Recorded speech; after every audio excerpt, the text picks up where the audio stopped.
بسم اللہ الرحمن الرحیم۔ السلام علیکم ناظرین۔ جیسا کہ آپ حضرات کو پتہ ہے کہ 7 ستمبر 1974 وہ عظیم دن تھا کہ جب قادیانیوں کو پارلیمنٹ کے اندر متفقہ طور پر کافر قرار دیا گیا تھا۔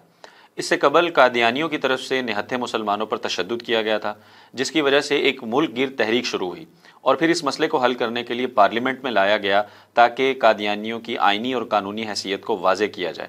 اس کے اوپر 13 دن کارروائی چلی، 13 دن اسمبلی کے اندر بحث ہوئی، اور آج کی ویڈیو کے اندر بھی ہم یہی دیکھیں گے کہ قادیانیوں کے وفد کے طور پر کون کون پیش ہوا، کون ان کا نمائندہ تھا، کیا سوالات کیے گئے اور کیا ان کی طرف سے جوابات دیے گئے۔ اس پر گفتگو کرنے کے لیے ہمارے ساتھ اسٹوڈیوز میں موجود ہیں محترم جناب شہزاد یونس صاحب۔ شہزاد صاحب، آپ کا بہت شکریہ، آپ اسٹوڈیو میں تشریف لائے۔ اچھا شہزاد صاحب، سب سے پہلے تو جیسے میں نے ابھی بات کی کہ اسمبلی کے اندر 13 دن کارروائی چلی، تو پہلا تو سوال میرا یہی ہے کہ اتنی لمبی کارروائی کیوں چلائی گئی؟ عام طور پہ ہوتا ہے کہ کوئی بھی بل جب اسمبلی میں لایا جاتا ہے، نارملی چند گھنٹے کی بات ہوتی ہے، اس کے بعد بحث ہوتی ہے، تو اس بحث کے بعد جو ہے وہ اس ریزولوشن کو پاس کر دیا جاتا ہے، اس کے اوپر جو ہے وہ آئین سازی ہو جاتی ہے اور اس کا عمل مکمل ہو جاتا ہے۔ نارملی ایسے ہی ہوتا ہے، اور جو پارلیمنٹیرینز ہوتے ہیں ان کا ٹائم بھی قیمتی ہوتا ہے۔ اتنا نہیں ہوتا کہ 13 دن تک صرف ایک ٹاپک کے اوپر بات ہو۔ اور اگر ہم اس وقت کے حوال دیکھیں تو یہ پری پلانڈ بھی نہیں تھا، ایسا نہیں تھا کہ انہوں نے پہلے سے سوچا ہوا تھا کہ اتنے دن لگ جائیں گے۔ میں آپ کو بتاتا ہوں کہ جب دوسرے دن کی کارروائی ختم ہوئی نا، تو چیئرمین صاحب نے کہا کہ ہو سکتا ہے کہ ہمیں 1-2 دن اور لگ جائیں اس جرا کو ختم کرنے میں، یعنی ان کے مائنڈ میں یہ تھا۔ مگر ہوا کیا؟ ہوا یہ کہ جب کویشچن کیا جاتا تھا ان کی طرف سے، جو قادیانیوں کا خلیفہ اور لیڈر جو وہاں پر آیا تھا، جب ان سے کویشچن کیا جاتا تھا وہ سیدھا جواب نہیں دیتے تھے، وہ بات کو گھماتے تھے۔ بات جو ہے وہ طول پکڑتی تھی، لمبی ہوتی تھی، ایک ہی بات کو پوچھنے کے لیے ایک ہی کویشچن بار بار کرنا پڑتا تھا، پھر بار بار مختلف حوالے دینے پڑتے تھے۔ صحیح۔ اب آپ یہ دیکھیں کہ 2 گروہ ہیں قادیانیوں کے، ٹھیک ہے، ایک لاہوری گروپ ہے اور ایک یہ ربوہ والے ہیں۔ 11 دن صرف ربوہ والوں نے لیے ہیں۔ اچھا۔ اور جو لاہوری گروپ ہے اس کے اوپر 2 دن کے اندر کارروائی کنکلوڈ ہو جاتی ہے۔ صحیح۔ اب ایسا نہیں کہ ان سے کویشچنز نہیں کیے گئے، ان سے بھی کویشچنز کیے گئے، ان سے بھی اسی طرح کے کویشچنز کیے گئے، لیکن جب یہ ربوہ والے جو مرزا ناصر احمد ہیں، اگر یہ سیدھا جواب دیتے تو یہ بھی 2 سے 3 دن کے اندر کنکلوڈ ہو سکتی تھی۔ صحیح۔ تو اس وجہ سے اس کے اوپر 13 دن لگے، لیکن ان 13 دنوں کا آگے چل کے فائدہ ہوا۔ اچھا شہزاد صاحب، ابھی آپ نے بات کی کہ یہ جو کارروائی ہوئی اور اتنی لمبی چلی، تو اس کا بعد میں مسلمانوں کو فائدہ ہوا، تو اس کا کیا فائدہ ہوا دراصل؟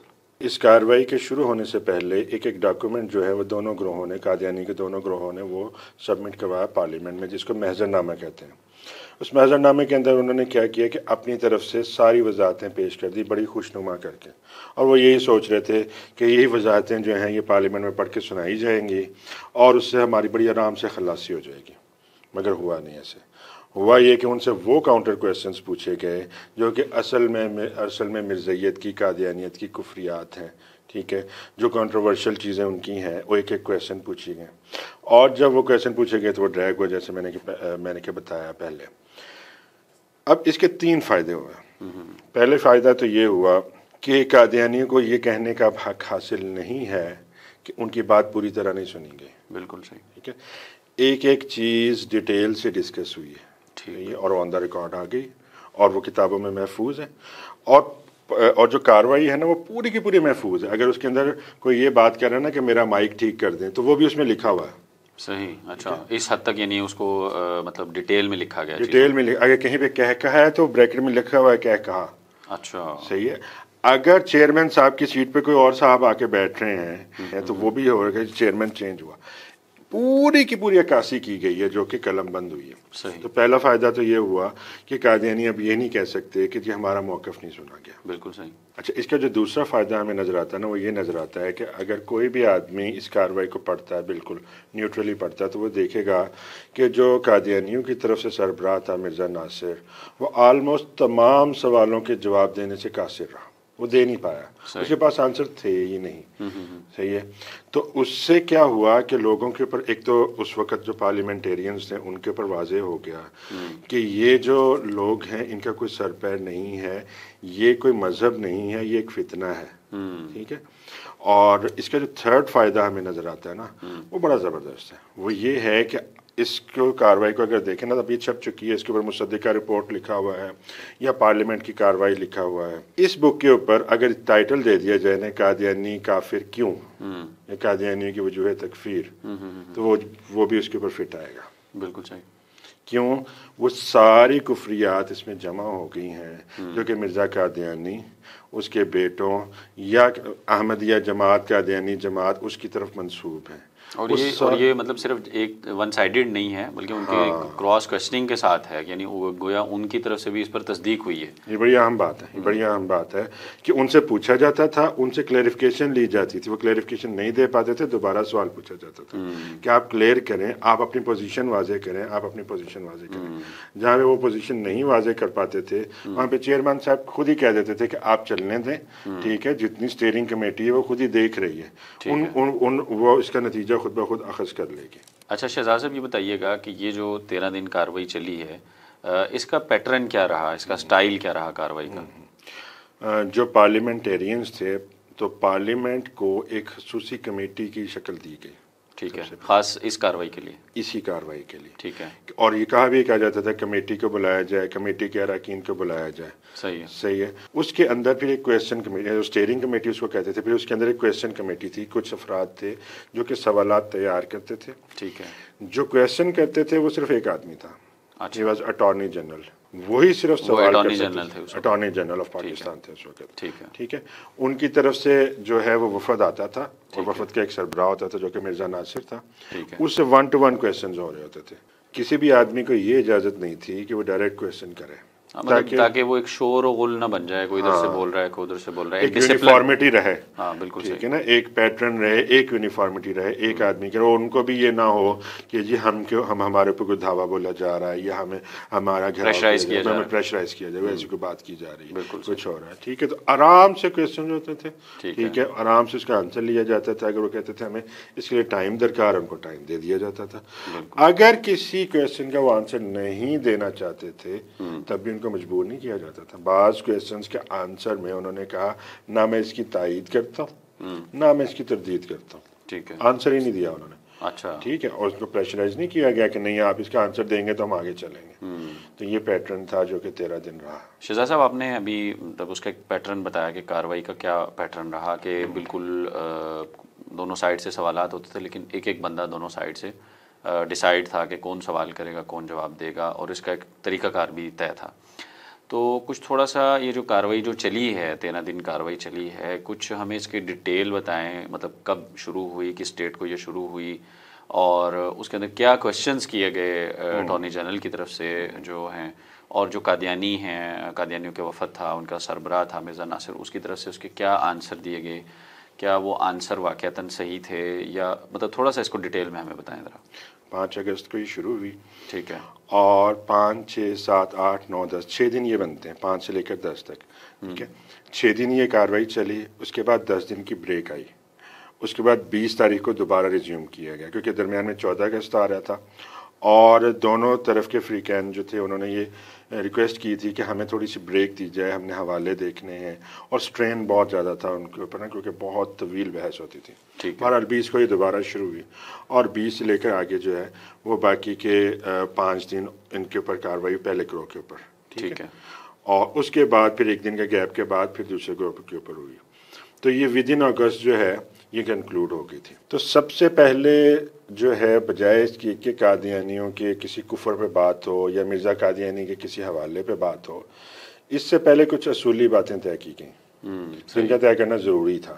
بالکل صحیح. یہ نہ ہو کہ بات کی کتنی ساری بحث ہو جائے اور وہ اصولی باتیں طے ہی نہ ہوں اور بعد میں وہ جو ہے مکر جائیں کہ جی ہم تو اس کو نہیں مانتے. جیسے پہلی بات کاروائی بے سود اور بے فائدہ ختم رہے. ہاں، بے سود ہو، اس کا کوئی فائدہ نہ ہو. جیسے سب سے پہلی بات مرزا ناصر سے اس کا تعارف پوچھا گیا کہ آپ کون ہیں. ٹھیک ہے. اس نے بتایا کہ میں اپنی جماعت کا خلیفہ ہوں، میں لیڈر ہوں. پھر یہ بھی پوچھا گیا کہ یہ خلیفہ کون چنتا ہے، اس کی حیثیت کیا ہوتی ہے. تو بتایا اس نے یہی بتایا کہ خلیفہ از دا سپریم لیڈر. اچھا. احمدیہ جماعت کے اندر. ٹھیک ہے. اور وہ کہتے ہیں کہ خدا اسے چنتا ہے، کوئی اسے معزول بھی نہیں کر سکتا. اچھا. ٹھیک ہے. اس کی اتنی زیادہ حیثیت ہے. اس کو کرنے کی کیا ضرورت تھی؟ ٹھیک ہے، اس کو تھوڑا ڈیٹیل میں جانے کی ضرورت یہ تھی کہ یہ اس چیز کو ویریفائی کر لیا جائے، آئیڈینٹیفائی کر لیا جائے کہ جس آدمی سے بات ہو رہی ہے، ٹھیک ہے، وہ ایک اوتھینٹک پرسن ہے، بالکل صحیح، اس کی بات کی حیثیت ہے۔ بالکل، کل کو یہ لوگ کہیں کہ جی آپ نے تو اس آدمی سے بات کی، یہ آدمی تمہارا کورسپونڈنٹ ہی نہیں ہے، اس کا موقف ہمارا موقف ہی نہیں، اس کا موقف ہمارا موقف، اس کی بات کی اہمیت نہیں ہے، ٹھیک ہے، تو پہلے اس سے یہ ساری بات منوا لی، بالکل صحیح، ٹھیک ہے۔ تو شروع میں یہ بات ہوئی، اب یہ جو ہوئی نا، تو اس کے اوپر مرزا ناصر کے دل میں یہی بات آئی جو اس وقت کے تاثرات سے بھی لگتا ہے کہ بڑی اچھی اور میٹھی کاروائی چلے گی۔ بالکل صحیح، یعنی انہوں نے سٹارٹ بڑا جو ہے نا وہ اچھا لیا انہوں نے، ہاں، سٹارٹ انہوں نے سافٹ لیا، ابتدائے عشق ہے ابھی تو، ہاں، ابتدائے عشق ہے، ہوتا ہے کیا آگے دیکھیے ہوتا ہے کیا۔ بالکل صحیح۔ جو سیکنڈ بات، وہ بھی بڑی اصولی بات تھی، وہ یہ تھی کہ کیا کسی کو یہ حق حاصل ہے کہ وہ کسی اور کو کافر کہہ سکتا ہے؟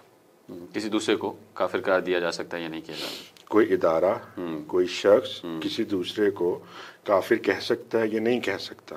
ٹھیک ہے، کہا جاتا ہے کہ جی religion is a personal matter, ٹھیک ہے نا، یہ آپ کے ذاتی معاملہ ہے، تو اس کے اوپر بحث ہوئی، اس پہ اچھی خاصی بحث ہوئی، ٹھیک ہے، اور یہاں پہ مرزا ناصر بھانپ کیا کہ یہ بات کس طرف جا رہی ہے۔ صحیح، اس کی بھی میں وضاحت کروں کہ یہ بات اس لیے کی گئی، اس بات کرنے کی ضرورت یہ تھی کہ کل کو اگر قادیانیوں کو پارلیمنٹ کافر قرار دیتی ہے تو آگے سے قادیانی کہیں گے پارلیمنٹ کو کیا حق حاصل ہے کہ وہ ہمیں کافر قرار دے۔ اچھا، یہ سوال ویسے قادیانی آج بھی کرتے ہیں؟ ہاں، وہ کہتے ہیں، لوگوں سے سوال کرتے ہیں کہ جی یہ پارلیمنٹ کو کیا حق حاصل ہے کہ وہ کسی کو کافر قرار دینے، تو اس کا مطلب یہ کہ یہ بات اس وقت اگر کاروائی کے اندر پڑھ لی جائے تو اس کا میرا خیال ہے بہت تسلی بخش جواب مل سکتا ہے وہاں پر۔ اب اس میں مرزا ناصر کا موقف یہ تھا کہ ایک آدمی جو ڈکلیریشن اپنی زبان سے دے دینا، ٹھیک ہے، کہ میں مسلمان ہوں، میں ہندو عیسائی ہوں، اس کے جو بھی عقائد ہوں، ٹھیک ہے، اس کو مان لیا جائے۔ اچھا، کسی کو یہ کسی بھی باڈی کو نہ کی جائے، اس سے پوچھ گچھ نہ کی جائے، اس کے اوپر تحقیق نہ کی جائے۔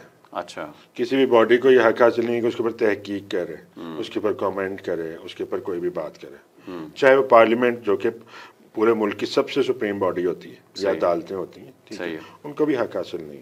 اس کو واضح کرنے کے لیے بھی اٹارنی جنرل صاحب نے کچھ مثالیں دیں، ٹھیک ہے، تاکہ ان مثالوں سے ہی شاید مرزا ناصر صاحب کو بات سمجھ آ جائے اور وہ کوئی کلیئر کٹ آنسر دیں۔ جیسا کہ ایک مثال انہوں نے دی کہ ایک کالج ہے، ڈاؤ میڈیکل کالج، آپ کو پتا میڈیکل کالج کی بہت مشکل سے وہاں پہ انٹری ملتی ہے، ٹھیک ہے، اس کا داخلہ بہت مشکل ہوتا ہے، اس کا ایک کوٹا بھی ہوتا ہے، جیسے اقلیتوں کا ایک کوٹا ہے، ٹھیک ہے۔ اب وہاں پہ ایک اسٹوڈنٹ ہے تو وہ مسلمان، لیکن اس کو پتا ہے کہ عیسائیوں کے کوٹے کے اوپر میں آ سکتا ہوں، میرے اتنے مارکس ہیں، تو وہ ایک ڈکلیریشن دیتا ہے کہ میں عیسائی ہوں، میں کرسچن ہوں، ٹھیک ہے، صحیح ہے۔ تو انہوں نے سوال یہ پوچھا مرزا ناصر سے کہ پرنسپل کو یہ صاف پتہ ہے، سب کو یہ صاف پتہ ہے، ٹھیک ہے، پکا پتہ ہے کہ یہ آدمی ہے مسلمان، لیکن یہ صاف جھوٹ بول رہا ہے صرف اور صرف داخلہ لینے کے لیے، صحیح ہے، تو کیا پرنسپل جو ہے وہ انٹروین کر سکتا ہے، مداخلت کر سکتا ہے؟ دیکھیں نا، میرٹ کی وائلیشن ہو رہی ہے۔ بالکل بالکل۔ مرزا ناصر کا جواب کیا تھا؟ کیا؟ نہیں کر سکتا۔ اچھا، یعنی اس کو حق حاصل ہی نہیں ہے تو پھر وہ پرنسپل کس بات کا ہے؟ ہاں، ظاہر بات ہے نا کہ ایک چیز وہاں پہ کرپشن ہو رہی ہے قسم کی، بالکل صحیح، ٹھیک ہے، انہوں نے یہ بات کی کہ میرٹ کی وائلیشن ہو رہی ہے، وہ پرنسپل ہے، وہ ایسے ہے، ویسے ہے، وہ یہ ہے، وہ اس میں مزید بات ہوئی۔ انہوں نے کہا کہ اگر وہ دوسرا آدمی جو ہے جو اصل میں عیسائی ہے وہ کورٹ میں چلا جاتا ہے کہ دیکھیں میرا حق چھینا جا رہا ہے، میں اصل عیسائی ہوں کہ میں اس سیٹ کا حقدار ہوں، ٹھیک ہے، اور یہ مسلمان ہے اور یہ جھوٹ بول رہا ہے، تو کیا کورٹ کو حق حاصل ہے کہ وہ اس سے مسلمان سے کوشچن کرے؟ مرزا ناصر کا جواب کیا تھا؟ نہیں۔ اچھا، اگر ایک آدمی نے ڈیکلیریشن دے دیا، کوا سفید ہے ان کا، وہ اصل میں نا وہ روز کے کسی ایک ٹاپک کا نا ایک آنسر پکا کر لیتا تھا دماغ میں، اچھا، جو مرضی کویسچن ہوتا تھا اس کا وہی آنسر ہوتا تھا۔ اس نے کہا نہیں، اس کو کوئی حق حاصل نہیں۔ ایک آدمی جو ڈکلیئر کہ ہاں اللہ کے ہاں قابل مواخذہ ہے، وہ گناہ گار ہوگا، دیکھیں وہ کتنا غلط کام کر رہا ہے، صحیح ہے، اٹارنی جنرل صاحب کہتے تھے سیدھا آنسر دے دیں، کیا اس کو حق حاصل ہے یا نہیں ہے؟ کہتے نہیں، حق نہیں حاصل۔ اگلا جواب سنیے، ٹھیک ہے۔ اب یہ ساری مثال، اتنی لمبی مثال پیش کی گئی کہ ان کو سمجھ آ جائے، ٹھیک ہے۔ مرزا ناصر صاحب کا جواب سنیے گا، کیا کمال جواب دیا۔ کہتا 1944 سے لے کر 1965 تک میں کالج کا پرنسپل رہا، ٹھیک ہے، اور میرے سامنے ہمیشہ شریف و نصف اسٹوڈنٹ آتے رہے، کوئی ایسا اسٹوڈنٹ ہی نہیں آیا۔ یہ تو ایک مثال کی بات تھی، ایک مثال دی جا رہی تھی آپ کو، وہ کیا کہتے ہیں، سوال گندم اور جواب چنا. اب چنے کی تو کوئی ریلیونسی ہوتی ہے نا، دونوں اناج ہیں، دونوں کھانے والی چیز ہے. وہاں پہ ہم یہ نہیں کہہ سکتے، وہاں ہم کہتے ہیں کہ سوال گندم ہے تو جواب آئی فون ہے. ٹھیک ہے، یہ سوال گندم ہے تو جواب پکوڑا، بالکل کوئی ریلیونسی نہیں ہے. ٹھیک ہے، اور وہ ریلیونسی بعد میں نکال لیتا تھا. سوال گندم ہے تو جواب ٹیلی ویژن ہے، کیونکہ ٹیلی ویژن کے اوپر گندم اگانے کے طریقے بتائے جاتے ہیں. یہ ہوتا تھا کہ جب آگے چلتی تھی تو اس کے کہتے میں نے یہ بات اس وجہ سے اس کا یہ جواب دیا تھا. اچھا ٹھیک ہے، تو سر پکڑ کے بیٹھ جاتے تھے کہ یہ کہاں پہ ہم ٹکرے مار رہے ہیں. اچھا، ایک بات آپ کی باتوں سے جو اندازہ ہو رہا ہے کہ مرزا ناصر جو ہے وہ کسی بھی بات کا کوئی بھی سیدھا جواب نہیں دیتا تھا. آج بھی ہم دیکھتے ہیں قادیانیوں سے جب کبھی ڈبیٹ ہوتی ہے یا کبھی کوئی گفتگو ہوتی ہے، اور جب ہم ان سے کوئی کویشچن کرتے ہیں تاکہ کوئی بات، کسی بات کو واضح کیا جا سکے، کوئی اصولی بات طے کرنے کی کوشش کرتے ہیں، تو وہ کسی بھی بات کا سیدھا آنسر نہیں دیتے، کوئی جواب سیدھا نہیں دیتے. مرزا ناصر کون تھا؟ مرزا قادیانی کا سگا پوتا تھا نا. بالکل ٹھیک ہے، انہوں نے وہیں سے سیکھی ہیں ساری چیزیں، وہ ابھی بھی ایسے ہی کرتے ہیں. پھر وہاں پہ پہلے دن کے اندر ایک اور بات سامنے آئی گفتگو کے دوران. جیسے پہلی بات یہ ہوئی کہ مرزا ناصر کی حیثیت کیا ہے، ٹھیک ہے، پارلیمنٹ کو حق حاصل ہے کہ نہیں ہے. پھر تیسری بات وہ بھی اصولی بات تھی کہ قادیانیوں کی تعداد کتنی ہے اس وقت. ٹھیک ہے، اب یہ بات اس لیے کی گئی کہ اگر کل کو پارلیمنٹ ان کو کافر قرار دیتی ہے تو کتنے لوگ افیکٹ ہوں گے، کتنے لوگوں کے اوپر اس کا اطلاق ہوگا. بالکل صحیح. ٹھیک ہے، تو پہلے مرزا ناصر کہتا میرے علم میں نہیں. صحیح. ان کا کہ آپ پوری جماعت چلا رہے ہیں، کیسے آپ اندازہ بتائیں؟ نہیں، اندازہ بھی نہیں. مطلب آپ ایک لیڈر ہیں جماعت کے، اور سپریم لیڈر ہیں، اور وہ بھی وہ لیڈر ہیں کہ جس کو اللہ چنتا ہے. ٹھیک ہے، اور آپ کے ہاتھ میں، آپ کے کنٹرول میں، جیسے یہودیوں کے کنٹرول میں تھوڑے سے یہودی ہیں نا، تو یہ احمدی بھی کہتے ہیں ہمارے کنٹرول میں ایک بندہ، ہمارے ریکارڈ میں ایک بندہ ہے. وہ کہتا ہمیں نہیں پتا، مجھے نہیں پتا. تو تھوڑی دیر بعد نا باتوں میں اس نے کہہ دیا کہ کوئی 35 سے 40 لاکھ احمدی اس وقت پاکستان میں موجود ہیں. اچھا، یعنی 74 کی بات 74 کی بات ہے، 74 میں 35 سے 40 لاکھ. آج 2025 کے اندر بھی اتنے نہیں ہیں، یعنی اس سے آدھے بھی نہیں، کچھ بھی نہیں ہے. تو اٹارنی جنرل صاحب نے پھر کچھ حوالے پیش کیے. انہوں نے کہا جی منیر کمیشن رپورٹ کے اندر تو آپ نے یہ بتایا تھا کہ ٹوٹل 5 لاکھ ہیں، اور پاکستان میں 2 لاکھ ہیں. آپ نے خود سبمٹ کروایا تھا. اچھا، ٹھیک ہے، اس کے بعد مردم شماری ہوئی، اس کے اندر اتنے تھے. تو ہمارے مطابق تو 2 لاکھ ہیں. اب مرزا ناصر تھوڑی دیر سوچتا رہا. تھوڑی دیر سوچنے کے بعد اس نے کہا کہ دیکھیں، اگر آپ کے پاس دستاویزی ثبوت موجود ہے تو ٹھیک کہہ رہے ہوں گے پھر آپ. یعنی اپنی بات کی خود ہی تردید کر، یعنی کھڑے اس نے 38 لاکھ احمدی کم کر دیے اپنی جماعت میں سے. اصل میں یہ لوگ ڈکٹیٹر ہیں. یہ لوگ کیا ہے، انہوں نے آ کے جمعے کا خطبہ پڑھنا ہے، اس کے اندر جو چاہے بات کر دیں کہ جی ہماری اتنی بیعتیں ہو گئی ہیں، ہم اتنے بڑھ گئے ہیں، ہم فلاں جگہ پہنچ گئے. نہ تو اس کو کوئی کراس چیک کرنے والا ہے، نہ ان کو کوئی پوچھنے والا ہے، نہ اس پہ کوئی سوال اٹھانے والا ہے، نہ کوئی سوال اٹھانے والا ہے. یہاں پہ معاملہ اور جس نے سوال اٹھا دیا وہ باغی، اس کو باغی کہتے ہیں نا، ڈکٹیٹر لوگ ہیں. یہاں پہ معاملہ ڈفرینٹ تھا. اب ایک آخری بات جو کہ بات پھر اگلے دنوں میں بھی چلی، وہ بات اسی بات سے ریلیونس ہے کہ کوئی کسی کو کافر کہہ سکتا ہے کہ نہیں. ٹھیک ہے، وہ یہ تھی کہ ان کا نظریہ ہمارے بارے میں کیا ہے، یعنی مسلمانوں کے بارے میں کیا. ہاں، کیونکہ انہوں نے پوچھا کہ مرزا قادیانی کی حیثیت کیا ہے. ٹھیک ہے، امتی نبی، وہ امتی نبی کہتے ہیں نا اس کو. یعنی مرزا ناصر کی طرف سے یہ جواب دیا گیا کہ وہ امتی نبی ہے. امتی نبی ہے. ٹھیک ہے، مرزا قادیانی کی ان کے نزدیک کیا حیثیت ہے کہ وہ امتی نبی ہے. ٹھیک ہے، ٹھیک ہے. ان کا ہم امتی نبی کو نہیں مانتے، ہم ایک نبی کا انکار کرتے ہیں. ٹھیک ہے، جو مین اسٹریم مسلمان ہیں، سارے جو مسلمان ہیں وہ امتی نبی کو نہیں مانتے. تو جو امتی نبی کو نہ مانے اس کی کیا حیثیت ہے، کیا وہ مسلمان ہے یا کافر ہے؟ تو مرزا ناصر نے یہ نہیں کہا کہ وہ کافر ہے. اچھا، ٹھیک ہے، کہ وہ کہنا نہیں چاہتا تھا، وہی کہنا نہیں چاہتا تھا. حالانکہ اس کے بڑوں نے کہا ہے، اس کے باپ نے بھی کھل کر کہا، اس کے دادا مرزا قادیانی نے بھی کھل کر کہا. بشیر الدین محمود جو تھا نا، اس کے بقول کہ جو مسیح موعود کو نہیں مانتا، ٹھیک ہے، وہ دائرہ اسلام سے خارج ہے. صحیح ہے. اب اس کا جواب سنیے گا مرزا ناصر کیا جواب دیتا ہے. تو اس کا جواب یہ ہے کہ وہ اللہ کے ہاں قابل مؤاخذہ ہے. اچھا، وہ یہی بات کرتے تھے، اللہ اسے گناہ دے گا، ہم اسے کافر نہیں کہیں گے.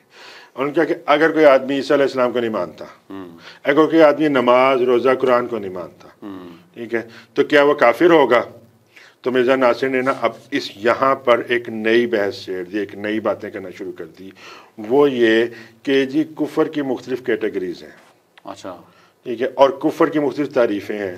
مسلمان کی ایک سیاسی تعریف ہوتی ہے، ایک غیر سیاسی تعریف ہوتی ہے، ٹھیک ہے۔ اب وہ پوچھنا پڑا کہ جی سیاسی تعریف کیا ہوتی ہے اور غیر سیاسی تعریف کیا ہوتی ہے، ٹھیک ہے، اور وہ کیٹیگریز کیا ہیں۔ تو انہوں نے کہا کہ ایک کیٹیگری کے مطابق تو وہ کافر ہو جائے گا، کہ کافر کا مطلب یہ ہے جو انکار کرے، لیکن وہ دوسری کیٹیگری کے مطابق وہ کافر نہیں ہوگا، ٹھیک ہے۔ اور پھر وہاں پہ اس نے وہ دائرے بنانا شروع کر دیے کہ جی وہ دائرہ اسلام سے نکل گیا، لیکن ایک اسلام کا ایک بڑا دائرہ بھی ہے، اچھا ٹھیک ہے، اس میں وہ رہا۔